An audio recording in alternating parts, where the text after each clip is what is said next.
परिचय आपका ना करवाऊं तब तक मैं जाऊंगी भी नहीं। मैं एक अपना आप जैसा जानते हैं कि कवि का फर्ज होता है कि वो सिर्फ मनोरंजन की बात ही ना करे, मनोरंजन की बात भी करे और समाज में जो कुसंगतियां फैली हुई है, जो विसंगतियां फैली हुई है, उनको भी रेखांकित करें। मैं अपना एक बहुत ही चर्चित गीत आप सब तक पहुंचाना चाहती हूँ, जिस गीत ने मुझे सिर्फ देश में ही नहीं विदेश में भी ख्याति दिलाई, वो गीत आपके बीच में रखना चाहती हूँ। मैं आपका ध्यान आकर्षित करना चाहती हूँ एक ऐसी समस्या की तरफ जो हमारे समाज में आज फैली हुई है, जिसे हम लोग कहते हैं वृद्धाश्रम। हमारे बुजुर्ग हमारी युवा पीढ़ी पर बोझ क्यों बन गए हैं? मैं गीत के माध्यम से आप तक बात पहुंचाना चाहती हूँ। स्वागत है। महानगरों की यह एक समस्या हो सकती है, लेकिन जब ये समस्या छोटे कस्बों में तक में आ गई है, तब इस गीत को लिखने की जरूरत महसूस होती है। वो गीत मैं आप सब तक पहुंचाना चाहती हूँ। क्यों खुलते हैं वृद्धाश्रम?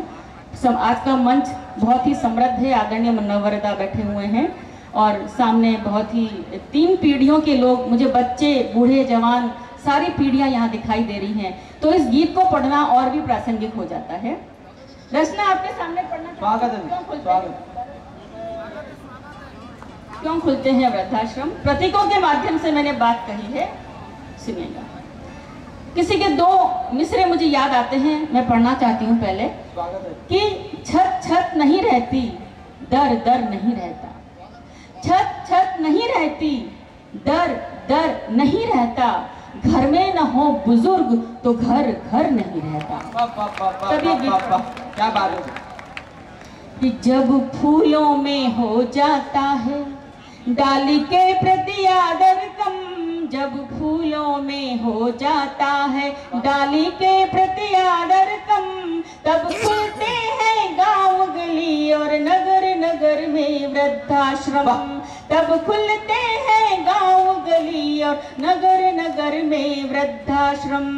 गुलशन की आंखों में खटके जब जब पतझड़ के मौसम, गुलशन की आंखों में खटके जब जब पतझड़ के मौसम, तब खुलते हैं गांव गली और नगर नगर में वृद्धाश्रम।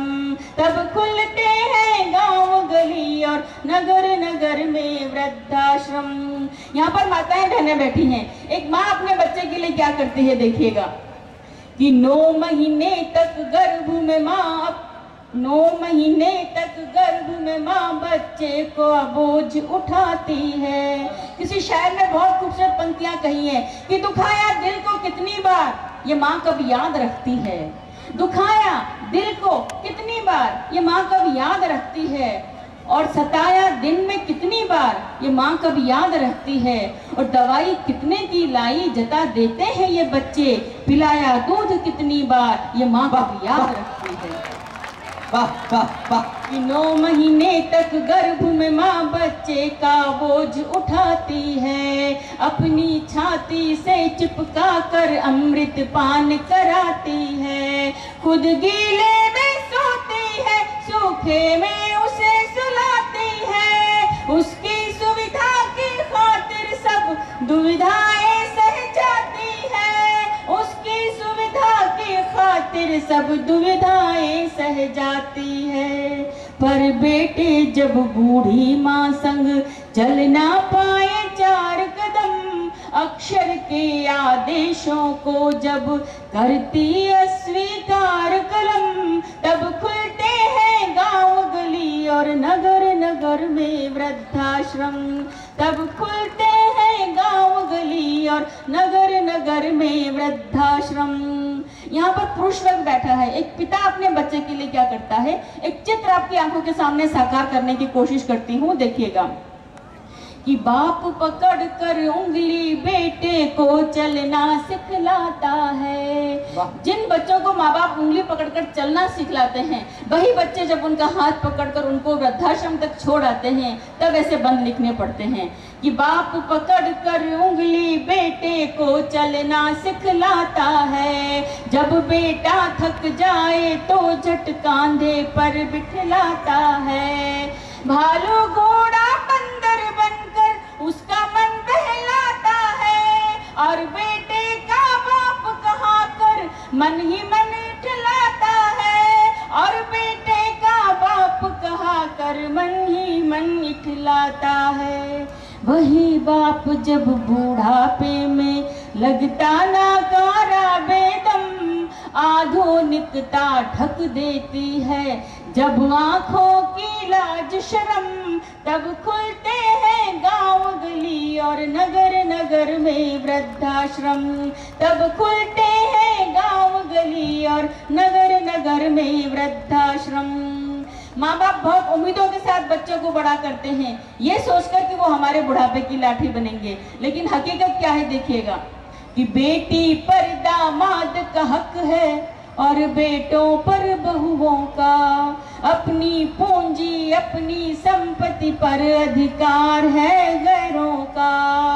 पौधों को पानी देना है क्या अपराध बुजुर्गों का, आखिर क्या उपचार है ऐसे माँ बापों के दर्दों का, आखिर क्या उपचार है ऐसे माँ बापों के दर्दों का।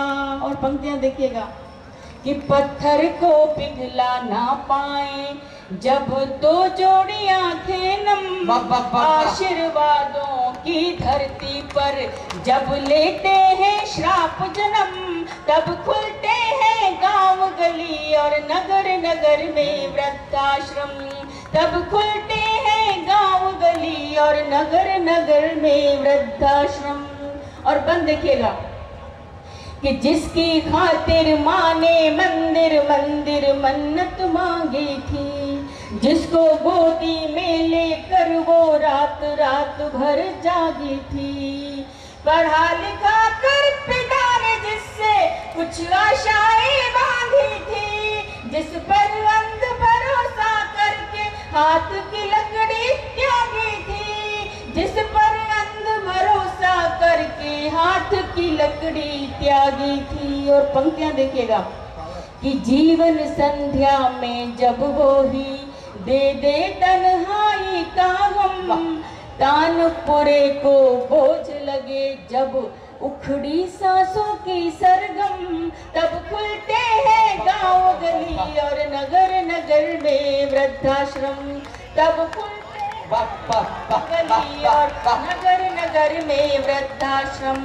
और गीत का अंतिम बंद पढ़ती हूँ, इस युवा पीढ़ी को संदेश देना चाहती हूँ कि जैसा हमने बोया है वैसा हमको काटना भी पड़ेगा, जैसा हमने हमारे माँ बाप के साथ किया है वैसा कभी हमारे साथ भी हो सकता है।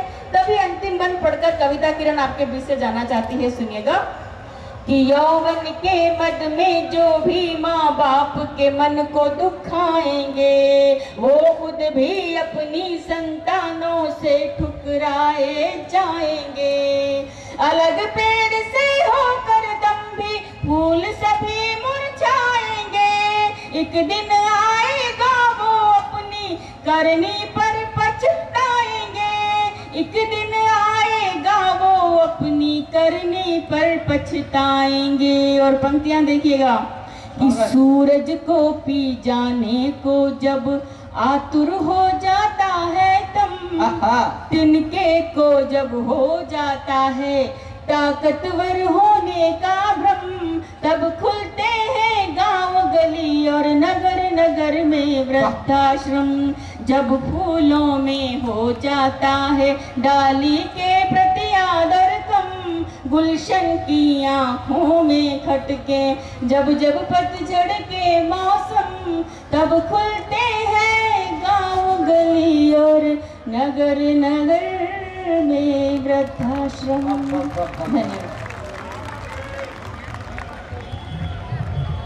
तालियां कम थी, एक बार जोरदार पूरा सदन। बहुत मेहनत करी दीदी ने, वृद्ध आश्रम में बेटा छोड़ के आ जाता है, बेटा छोड़ के आ जाता है। यार एक बात बताओ, ऐसा कौन सा कुआरा बेटा है जिसने अपने माँ बाप को वृद्ध आश्रम छोड़ के आया हो? बेटी दूसरे की आती है वो ही पुछवाती है।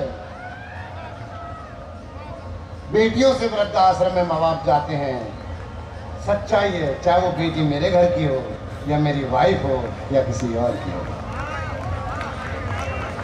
अभी वो हमारे मध्य प्रदेश में साहब शिवराज सिंह चौहान ने, हमारे आदरणीय सीएम साहब ने वो चढ़ाया, पूरे देश में चल रहा बेटी बचाओ बेटी बचाओ बेटी बचाओ। अरे मेरे को समझ में नहीं आता क्यों बचाओ बेटी को? बेटे के बाड़े में लेके आए नर्मदा जी की। पर ये भी सच है दोस्तों, बेटी को नहीं बेटों को बचाओ, बेटों को बचाओ उनकी बुरी सोच से, बुरे कर्मों से, बुरे ख्याल से, बुरी संगत से। जिस दिन बेटे इन सबसे बच गए, हमारी बेटियां अपने आप बच जाएंगी। जोरदार धमाके के साथ में एक ऐसे कलमकार को आपके बीच लाना चाहता हूं। ये वो कलमकार है जिन्हें मैंने कभी नीचे बैठ के सुना है। हिंदुस्तान का शहंशाह, लाफ्टर का सम्राट, हास्य का सम्राट, कविताओं का सम्राट, कहां से कविता शुरू करे कहां खत्म होगी उसका सम्राट। उन्हें खुद नहीं मालूम कहां से शुरू होना है कहां से खत्म होना है। एक बार पूरा सदन ताली बजाकर, दोनों हाथ ऊपर करके, भाई जानी भाई के लिए तालियां कम है, जोरदार ताली बजाकर हमारे लिए भाई जानी बैरागी। ये बात सही है। एक बार पूरा सदन जानी भैया के लिए जोरदार तालियां बजाएं।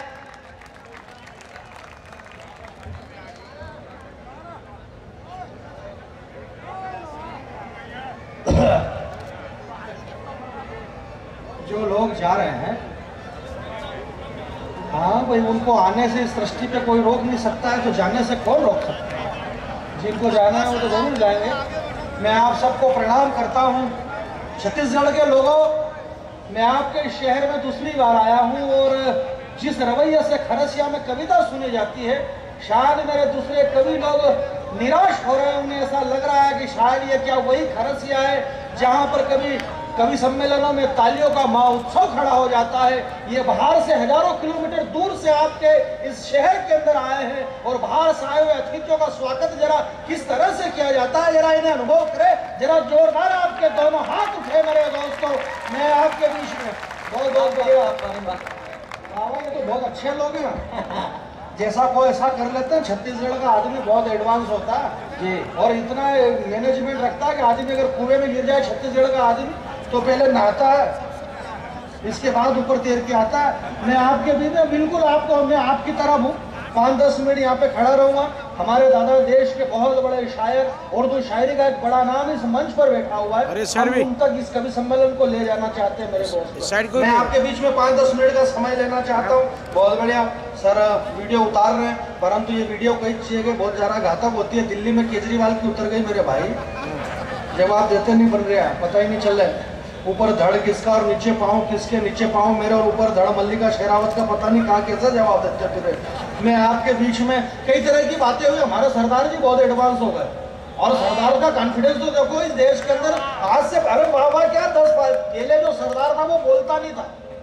इस देश को प्रधानमंत्री ऐसा मिला कि बोलता ही नहीं था, और अब जो प्रधानमंत्री मिला वो किसी को बोलने ही नहीं दे रहा। अगले की बोल रहे और ये वो क्या मैं कह रहा हूँ, इस देश के अंदर जो काम हमें बहुत पहले करना था वो काम हम आज करने में लगे हुए हैं मेरे भाई। इस देश को प्रधानमंत्री मनमोहन सिंह सरदार जी को हमने प्रधानमंत्री बनाया। मैं कह रहा हूँ वो बिल्कुल सरदार के काबिल इस देश की आवश्यकता थी, परंतु जो काम आज कराया हमने बहुत बाद में करा। आप मेरी बात से जुड़ना मेरे दोस्त। एक हिंदू, मुस्लिम, सिख, ईसाई और सरदार चारों को फांसी की सजा हुई। उस जज ने हिंदू से कहा बोले तेरी अंतिम इच्छा बता। हिंदू ने कहा बोले रामायण मंगाओ। रामायण मंगाई, उसने हनुमान जी को याद किया। जल्लाद ने फांसी के फंदे का बटन दबाया, फंदा गले तक आया, रुक गया। जज ने कहा बोले तेरी हनुमान जी ने सुन ली सजा माफ। क्रिश्चियन का नंबर आया, उसने बाइबिल मंगाई। ईसा को याद किया, जल्लाद ने बटन दबाया, फंदा गले तक आया, रुक गया। जज ने कहा बोले तेरी ईसा ने सुन ली सजा माफ। मुसलमान भाई का नंबर आया, उसने कुरान मंगाई। अल्लाह को याद किया, जल्लाद ने बटन दबाया, फंदा गले तक आया, रुक गया। जज ने कहा बोले तेरी भी अल्लाह ने सुन ली सजा माफ। आखिर में सरदार जी का नंबर आया। अब सरदार जी के पास तो कॉन्फिडेंस था। जज ने कहा बोले सरदार जी आप आपकी अंतिम इच्छा बताओ। सरदार जी ने कहा बोले इच्छा हो, गोली मारो, पहले एक काम करो इस मशीन का बटन ठीक करवाओ। बेवकूफ समझ रहे हो, इसका बटन ठीक करवाओ, इन तीनों को फिर से लगाओ। इस देश में अच्छा करा तो किसने करा, बोले वो तो मैडम ने करा। बुरा करा तो बोले सरदार जी ने करा। जो जितने भी बुरे हो गए वो सरदार के जिम्मे में आए। जबकि मैं कहना चाहता हूँ मेरे भाई कि इस देश को सरदार की आवश्यकता थी, और जो काम हमने 10 साल पहले लिया, दिल्ली में सरदार को बिठाया, ये काम हमें 10 साल पहले नहीं आज से 65 वर्ष पहले अगर किया होता तो शायद विश्व के नक्शे में हमारा अलग खेल होता। देश का पहला प्रधानमंत्री नेहरू नहीं सरदार वल्लभ भाई पटेल होता। क्या हो जिसे बिठाना, जरा एक बार हाथ खड़े करें आपका। बहुत बढ़िया। हालांकि इसमें अपनी कोई गलती नहीं है, क्योंकि अपन उस टाइम पे थे ही नहीं भाई। अपन तो सरदार जी को बिठा देते, पटेल जी को, और अब अपन पैदा ही नहीं हुए थे तो क्या करें। आज अपन पैदा हुए तो जिसको बिठाना था उसको बिठा दिया और व्यवस्थित ढंग से बिठा दिया। हालांकि काम सही, लेकिन सारी समस्या का मेन कारण ये है उस्ताद जी के ताकत सही जगह नहीं लग रही है। जो शक्ति जहां लगना चाहिए वो लग ही नहीं रही है। इन सारी समस्या का मेन कारण यही है। जो ताकत राहुल गांधी के अंदर आना थी वो दिग्विजय सिंह के अंदर चली गई। पावर जहां जाना चाहिए वहां जा ही नहीं रहा। अब जो ताकत पावर राहुल गांधी में चाहिए था वो दिग्विजय सिंह में चला गया। और अच्छा, अगला भाई भी एक नए नए टोटके कर रहा। अपने रुद्रपुर के अंदर उत्तर प्रदेश में भाई ने खाट यात्रा निकाली। आपने देखो खाट यात्रा, 2000 किलोमीटर खाट यात्रा, सभा नहीं हुई उसके पहले खाट गायब है। उठा के ले गए, उससे भी मतलब नहीं। खाट तो उठा के ले जाएंगे क्योंकि खाट तो ले जाने का ही काम किया, परंतु अगले आदमी को तो ये सोचना था कि भाई खाट पे जाने से कोई समस्या हल हो रही क्या।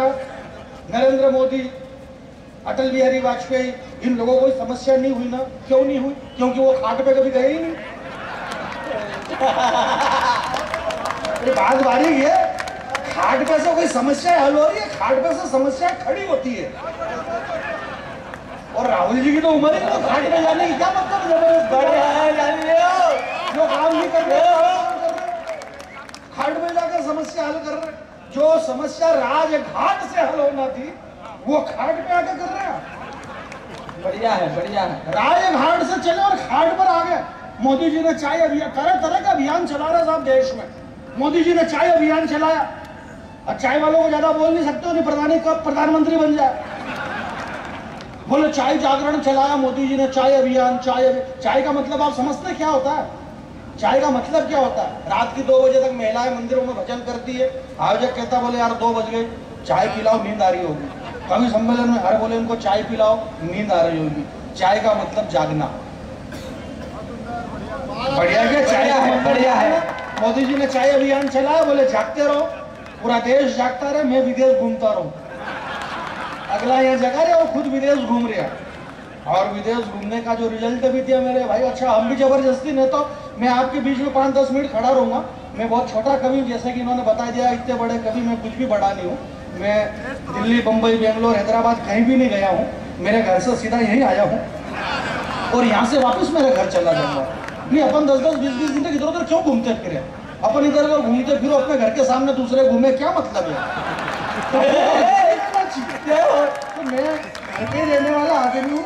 मैं बहुत छोटा कवि हूँ, हालांकि इतना छोटा भी नहीं हूँ। आपके खरसिया में पहले भी आया हूँ एक आध बार, और पहले इसलिए आया था क्योंकि मेरे को पहले बुलाया था, इसलिए नहीं ये बताना पड़ता नहीं कि आज ये क्यों आया होगा।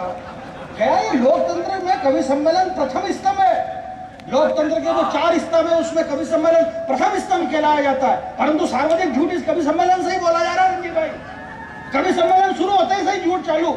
संचालक बोलेगा ये मेरी छोटी बहन बैठी हुई है, ये मेरे बड़े भाई साहब बैठे हैं, ये मेरी छोटी बहन है। मैं ऐसा झूठ नहीं बोलता हूँ भाई। नहीं, मेरे कोई भाई बहन नहीं, मर्जी पड़े उसको अपन भाई बहन कैसे बोलना। मेरी बहन रात के 1 बजे यहाँ क्या करे? मेरी बहन मेरे जिया जी के साथ यहाँ क्या रोल उसका? हम क्या हूँ और क्या नहीं। मेरे दोस्त, इस देश के अंदर समस्या ये नहीं है, बिटिया ने बताया, देश के जवान और शहीदों को लेकर के इस हिंदुस्तान का दर्द वो नहीं है मेरे दोस्त। दर्द यह है कि उस सदी के महानायक की सरजमी, नेताजी सुभाष चंद्र बोस की सरजमी, कैलकाटा के ईडन गार्डन के अंदर इस सदी का महानायक बिग बी अमिताभ बच्चन विराट कोहली के एक छक्के के ऊपर तिरंगा लहराता है। अगर अमिताभ बच्चन जी आप विराट कोहली के छक्के में तिरंगा लहराते हो, काश 6 दिन तक बर्फ में दबे उस हनुमान थप्पा की शहादत पर उसके शहर में जाकर के तिरंगा लहराते। तो क्या देश के वर्षा उलझ जुलझ मिलाए जा रहे, पता ही नहीं चल रहा क्या हो रहा। जेएनयू के अंदर से कन्हैया कुमार 2 कौड़ी का लड़का खड़ा होकर के उनके ऊपर उंगलियां उठाता है, बोले घर घर से अफजल निकलेंगे, घर घर से अफजल निकलेंगे, भारत तेरे टुकड़े होंगे।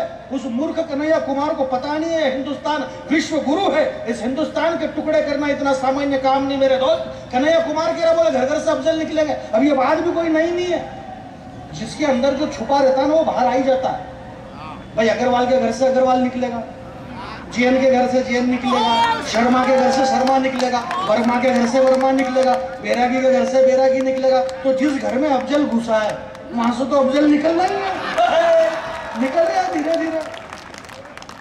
इसकी आप विडम्बना देखो साहब। और हम करें कि नेताओं को गाली दे रहे, कभी सम्मेलन में कभी लोग भी आते थे नेता को गाली देंगे।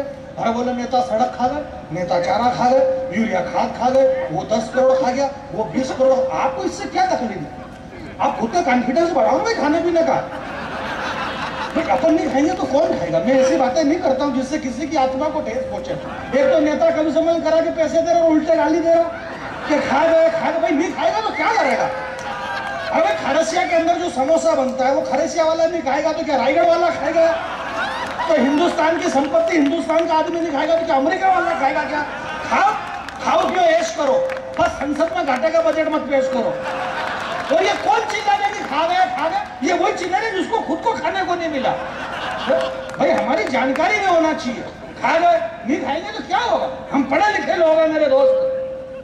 आज से 5000 वर्ष पहले भगवान वेदव्यास जी महाराज ने महाभारत में लिखा कि जब कृष्ण कन्हैया घुटनों के बल चलते थे तो माँ यशोदा ने कन्हैया से कहा, बोले कान्हा मुंह खोलो, तुमने मिट्टी खाई है। नन्हे कन्हैया ने गर्दन हिला दी, माँ ने कहा, बोले कान्हा मुंह खोलो, तुमने मिट्टी खाई है। जब नन्हे कन्हैया ने गर्दन हिलाई, माँ यशोदा ने कन्हैया को डांटा तो नन्हा कन्हैया योग शक्ति से योगेश्वर बन गया। और जब अपना मुंह खोला तो प्रभु श्री कृष्ण जी ने अपने मुंह के अंदर पृथ्वी, पाताल, तल, तलातल, मातल, भूतल, रसातल, सतलोक, तपलोक, वेकुंठलोक, भूरलोक, वर्गलोक, स्वर्गलोक, 3 लोक ताली बजाने की जरूरत नहीं थी। मैं यूं कह रहा कि भगवान कृष्ण बचपन में घुटनों के बल चलते थे, उस टाइम पे पूरी दुनिया खा गए थे। तो ये तो बेचारे थोड़ी बहुत सड़क यूरिया चारा वारा खा रहे, क्या फर्क पड़ गया? ये बहुत पहले से चल रहा खाने पीने का मामला, कोई आज से चल रहा है क्या? तुलसीदास जी महाराज ने 700 साल पहले लिख दिया, युग सहस्त्र जोजन पर भानु, लीलो ताई मधुर फल जानू। 15 करोड़ किलोमीटर दूर हिंदुस्तान पृथ्वी से सूर्य है, 15 करोड़। इतना बड़ा हाई जंप लिया होगा, कितना बड़ा बॉडी बिल्डर थे हनुमान जी दुनिया के। और हम कह रहे हैं कि ये सर्जिकल स्ट्राइक जो आज किया हमारी देश की सेना ने, ये कोई आज किया क्या? ये सिस्टम तो ये हिंदुस्तान की जड़ें सनातन धर्म पर टिकी हुई है। आज से 700 साल पहले तुलसीदास लिख गए और 17 लाख साल पहले हनुमान जी ने ये सर्जिकल कर दिया ऑपरेशन। जी मोह मारा ते में मारा, तहीं पर बांधे तनई तुम्हारा। दुश्मन के घर में जाकर के दुश्मन को मारने का सिस्टम तो बहुत पहले से चला आ रहा मेरे भाई। मैं आपके भी क्या बात ये नहीं है, देखो बात ये है कि बात कुछ भी नहीं है और ओरिजिनल में कुछ भी बात नहीं है। मैं आपके बीच में देखिए, सारी समस्या का मेन कारण क्या आपको पता नहीं है। समस्या का मेन कारण ये है मेरे दोस्त, यहाँ मेरी माता बहनें बैठी हुई है और हम दशहरा पर्व मना रहे हैं और हमारी मानसिकता इतनी छोटी हो गई मेरे दोस्त। वो ऊपर बैठा हुआ परमात्मा भी सोचता होगा कि जब यहाँ दशहरा और नवरात्रि और मुहर्रम दोनों अगर एक साथ आ जाएं इस देश के अंदर, और दुनिया का पहला आश्चर्य जब मुहर्रम और दशहरा दिवाली एक साथ आने लगे, तो ऊपर बैठे अल्लाह और राम ने भी ये कह दिया कि हम जब एक है तो तुम अलग अलग कैसे हो सकते हो मेरे दोस्त। इस देश की कौमी जिस मंच पे दशहरे के पावन पर्व, मनोहर राणा साहब हमारे बीच में बैठे हुए, देश का इतना बड़ा शायर आज हमारे बीच में। आज फिल्म इंडस्ट्री वाले कह सकते हैं कि अभिनय के नाम पे हमारे पास में नसीरुद्दीन शाह है। अगर क्रिकेटर वाले लोग ये कह सकते हैं कि उनके पास में विराट कोहली या महेंद्र सिंह धोनी है, तो कवि सम्मेलन के उर्दू मंच से हम सीना ठोक के बड़े गर्व से सीना उठाकर कह सकते हैं कि हमारे पास उर्दू का सबसे बड़ा बादशाह शायरी का मनोहर राणा हमारे पास में। ये देश हो ही नहीं सकता मेरे भाई। मैं आपके भी इन सारी समस्या, ये माता बहनें बैठी हुई है और हम बातें कर रहे हैं संस्कार संस्कृति की। कौन?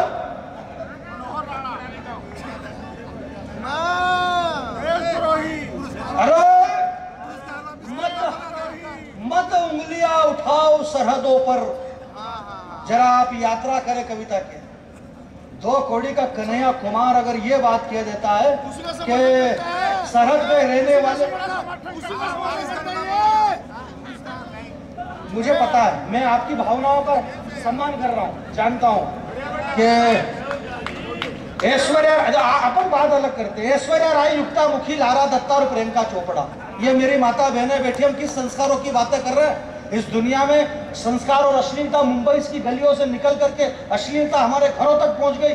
इस दुनिया में नग्नता सिर्फ दो ही अच्छी लगती मेरे दोस्त, या तो नग्नता वो अच्छी लगे जब माँ की गोद में एक नन्हा बालक खेलता है, उस नन्हे बालक की नग्नता अच्छी लगे, या फिर नग्नता वो अच्छी लगे जिसका तन कुंदन मन कुंदन, तप तप कर तन बना होगा कुंदन। और अगली पंक्ति में कवि सम्मेलन को जवान बनाना, तन कुंदन मन कुंदन, तप तप कर तन बना होगा कुंदन। भला दुनिया में उससे ज्यादा सुंदर मूर्त क्या होगी। और जिसने वासना और विकारों का त्याग कर दिया, उस महावीर को वस्त्रों की जरूरत क्या होगी। वासना और विकारों से परे है हिंदुस्तान। मैं आपके बीच में बहुत कम समय है, इसलिए इस कम समय में मेरा समय में आपको एक कविता के बीच में दे देता हूँ। मेरी एक नई कविता है, इधर के सारे लोगों की जिम्मेदारी है, मैं एक कविता पढ़ देता हूँ, मेरी इन दिनों की नई कविता। पहली बार स्वागत है, स्वागत है, स्वागत है भैया। मंच के लोग भी पहली बार स्वागत है भैया। स्वागत नहीं है तो भी पढ़ दूंगा, और अगर इसके पहले भी सुन रखी है तो चेहरे के हाव भाव ऐसे बनाओ जैसे पहली बार सुन रहे हो। नीचे नीचे तपती धरा, नीचे नीचे तपती धरा, ऊपर सूर्य भगवान। नीचे तपती धरा, ऊपर सूर्य भगवान। मैं भाई साहब अगर आप तक पहुंच जाऊं तो आपका आशीर्वाद मुझे मिले। मैं आपका छोटा भाई आशीर्वाद चाहता हूं आपसे। उस सरहद पे खड़े हुए जवान के लिए इस हिंदुस्तान में कौन बोलता है। नीचे तपती धरा, ऊपर सूर्य भगवान, बीच में खड़ा सरहद का एक जवान। ये तिरंगा लहराता रहे सदा, एक भी हाथ खामोश न रहे। वो जवान सोचता है जिस जवान के हिस्से में आया क्या। नीचे तपती धरा, ऊपर सूर्य भगवान, बीच में खड़ा सरहद का जवान। ये तिरंगा लहराता रहे सदा, उसकी रक्षा करना ही अपना काम समझ बैठा। और संतों के उपदेश सुनने की भला फुर्सत कहां से, जो उसी को अयोध्या का राम समझ बैठा। आपके बीच में खड़ी करना चाहता हूं। देश में 2 कौड़ी के आतंकवाद इस देश में बम विस्फोट कर रहे हैं। अखबार का पन्ना उठा के देखो, अखबार के लोग बैठे हुए हर 10-20 दिन में बम विस्फोट हो रहे। जयपुर में बम विस्फोट, बेंगलोर में बम विस्फोट, हैदराबाद में बम विस्फोट, दिल्ली में बम विस्फोट। इन बेवकूफ जय माता की जय। बहुत बढ़िया। अच्छा इन लोगों को, इन आतंकवादियों को यही पता नहीं, बेवकूफों को, कि वो कहां बम विस्फोट कर रहे हैं। हर 10-20 दिन में बम विस्फोट। उनको ये मालूम नहीं कि लोगों को इतनी प्रैक्टिस हो गई कि अगर 10-20 दिन तक बम नहीं फटे तो आदमी खुद मोबाइल करके पूछ ले, बोले उधर फटे रहे, बोले उधर तो नहीं फटे, बोले उधर फटे तो मेरे को फोन करना, बहुत दिन से फटी नहीं रखते। अब हमको मरने की प्रैक्टिस हो गई, आतंकवादी क्या मारेंगे। और किस राष्ट्र को बम से डराना, आतंकवाद। किस देश को डराना। धन्य धन्य धरा, जहां की शक्ति भक्ति और स्वाभिमान कभी बिका नहीं। और धन्य था वो शूरवीर राणा, जिसकी ताकत के आगे अकबर तक टिका नहीं। क्या फौलादी सीना था उस राणा का, टकराकर तीर सीने में टूट जाते थे और हिल जाता था जब चेतन, तो मुगलों के छक्के छूट जाते थे। ये जो पीछे लोग खाली सुनने की जिम्मेदारी नहीं है, जरा आपके पूरे सदन के हाथ विजयादशमी के उपलक्ष्य में हाथ उठे। ऐसा भगवा उड़ाया राणा ने हल्दी घाटी में कि सूर्यदेव भी छिप गए गगन पर, और आदमी तो आदमी, एक घोड़े ने जान दे दी वतन पर। जरा दोनों हाथ खड़े करें आपके, और बहुत बढ़िया, वापस नीचे कर लो, ज्यादा देर भी नहीं रखना हाथ। ऐश्वर्या राय, युक्ता मुखी, लारा दत्ता और प्रियंका चोपड़ा, क्या गजब का बनाया मालिक ने तुम्हारा थोबड़ा। कंपटीशन चला माता बहने यहाँ विश्व सुंदरी का। ऐश्वर्या राय, युक्ता मुखी, लारा दत्ता, प्रियंका चोपड़ा, क्या गजब का बनाया मालिक ने तुम्हारा थोबड़ा। तुम सबके सब विश्व सुंदरी का खिताब जीती, पर सही सही बताना तुम्हारे साथ क्या क्या बीती। खिताब भी मिल गया क्या। हमारे संस्कारों को कहां पैरों तले रौंदा गया। तुम सब के सब विश्व सुंदरी का खिताब जीती, पर सही सही बताना तुम्हारे साथ क्या क्या बीती। अरे ऐश्वर्या राय, तूने सिर्फ सुंदरी शब्द चुना है, विश्व सुंदरी का नाम तेरे बाप ने भी नहीं सुना है। विश्व सुंदरी का नाम सुनेगा तो अपने आप को भूल जाएगी, और विश्व सुंदरी का चरित्र सुनेगा तो तेरी आंखें खुल जाएगी। विश्व सुंदरी बनने के लिए जमाने से जूझना पड़ता है, और विश्व सुंदरी बनने के लिए धड़कते अंगारों पे कूदना पड़ता है। विश्व सुंदरी तो वो चित्तौड़ की महारानी पद्मिनी थी, जिसकी सुंदरता के आगे आईना तक टूट गया था और पानी में चेहरा देखा था अलाउद्दीन खिलजी ने, उसका भी पसीना छूट गया था।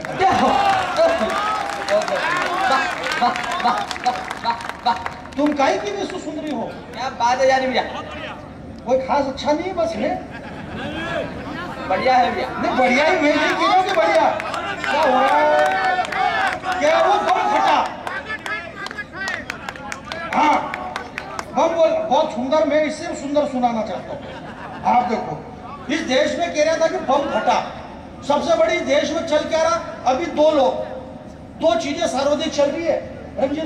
स्वागत। या तो क्या चल रहा, बम, या तो बम या फिर बाबा। टीवी चालू करो तो बाबा के पीछे बाबा खड़ा होगा, बोले तेरे प्रवचन खत्म, अब मेरे सुनो। चैनल कम बढ़ रहा, बाबा ज्यादा होगा, और सारे बाबा एक ही बात कह रहे, तू मेरी शरण में आ जा, मैं तुझे मोक्ष प्रदान कर दूंगा। ये कि यही बात वो बम भी कह रहा, बोले अगर मेरी चपेट में आ गया तो मोक्ष हो जाएगा। बम फट रहे, अच्छा ये बम क्यों फट रहे? बात ये नहीं कि बम फटा, बम क्यों फटा, बस वो बम से पूछोगे तू क्यों फटा। बम इसलिए नहीं, वो आसाराम बापू जी जो दोस्त आप कह रहे ना, वो जब जेल में गए तो वहां एक करीम टुंडा नाम का आतंकवादी मिला उनको। तो बाबा ने पूछा, बोले करीम टुंडा तू किस चक्कर में? बोले मैं बम के चक्कर में।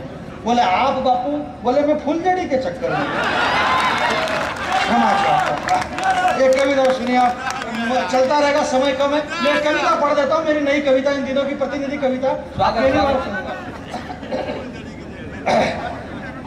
कविता सुने साहब कि जब हेमराज का सर काट के, शायद आप भूले नहीं होंगे वो दृश्य, जब हेमराज के सर को काट करके पाकिस्तान के दरिंदे ले गए, तो पाकिस्तान में हेमराज के सर को क्यों काट करके ले गए? शायद वो हिंदुस्तान के बेटे के मस्तक को पाकिस्तान में ले जाकर के बताएंगे कि ये उस हिंदुस्तान के बेटे का मस्तक है जिसे कटना पसंद है परंतु झुकना पसंद नहीं। क्या बात है दोस्त, उस हेमराज की आत्मा कहीं रोती होगी। तो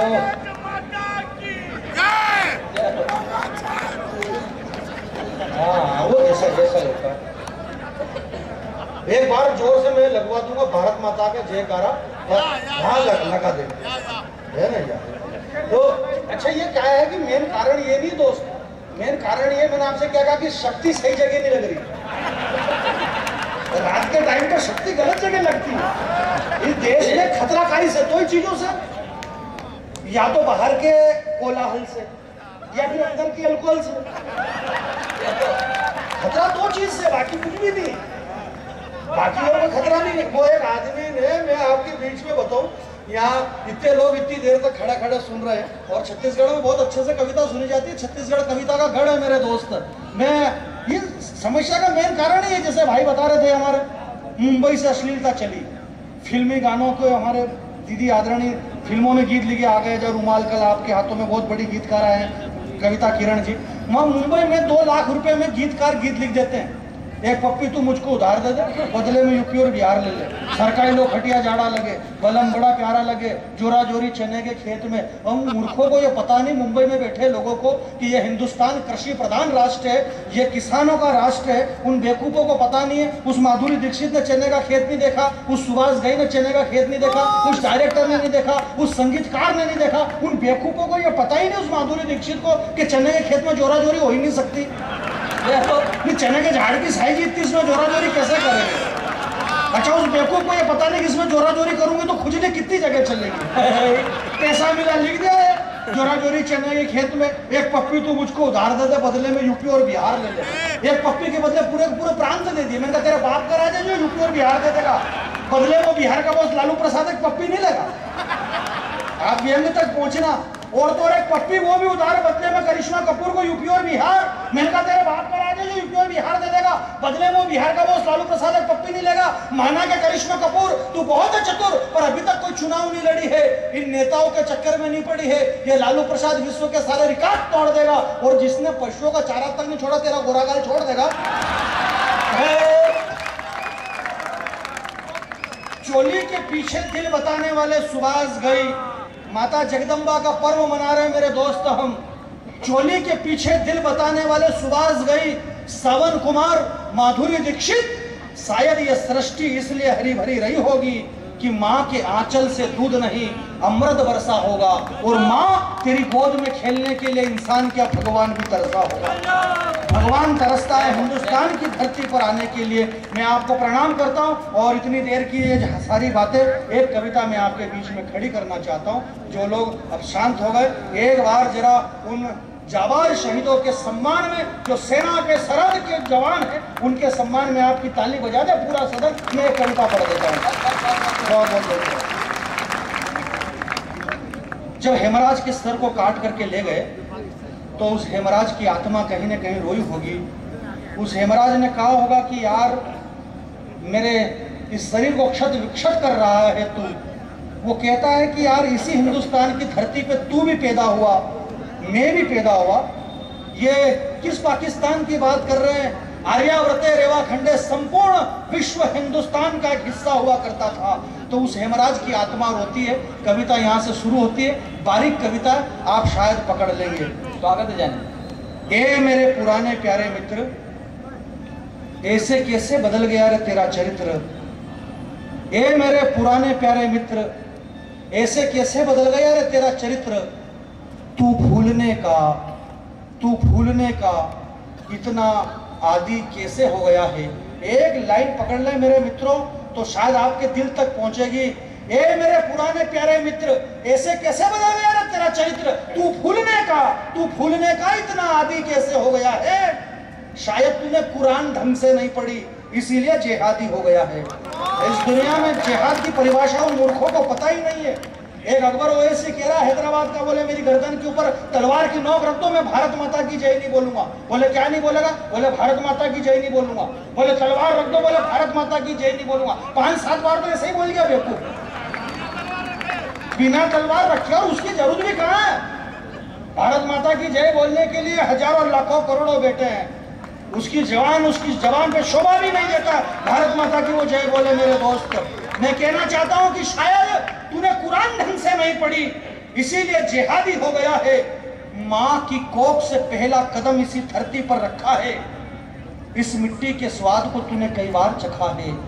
तेरे अब्बू की उंगली पकड़ करके इस धरती पर तू घूमा है। ठोकर लगी तो सैकड़ों बार इस मिट्टी को तूने चूमा है। इस गांव के गलियों के चबूतरे पे तूने कई रातें काटी है और तुझे पता ही नहीं यार, ईद की सेवैया तूने मेरे घर तक आकर के बांटी।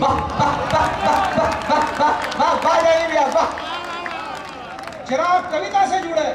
मैं कहना चाहता हूँ इसी हिंदुस्तान की धरती पे क्या बात है? वो नवाज शरीफ, वो नहार वाली हवेली, सब यही है। यही माँ की कोख से पहला कदम इसी धरती पर रखा है। इस मिट्टी के स्वाद को तूने कई बार चखा है। तेरे अब्बू की उंगली पकड़ करके तू इस धरती पर घूमा है। ठोकर लगी तो सैकड़ों बार इस मिट्टी को चूमा है। इस गांव के गलियों के चबूतरे पे तूने कई रातें काटी है और तुझे पता नहीं यार, ईद की सेवैयां तूने मेरे घर तक आकर के बांटी है। और तुतलाती जबान पर भारत माता की जय।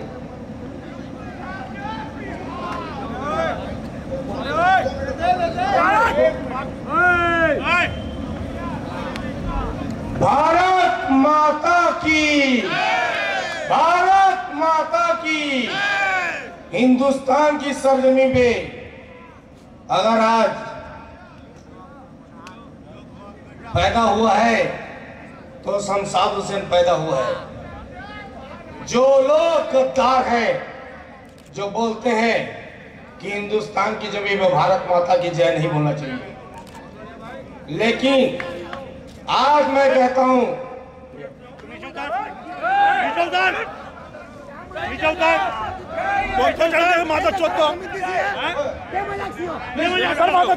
कोई भी चढ़ के किम्मा ही बोल देगा ये मंच में। अलग कोई भी मंच में चढ़ के किम्मा ही बोल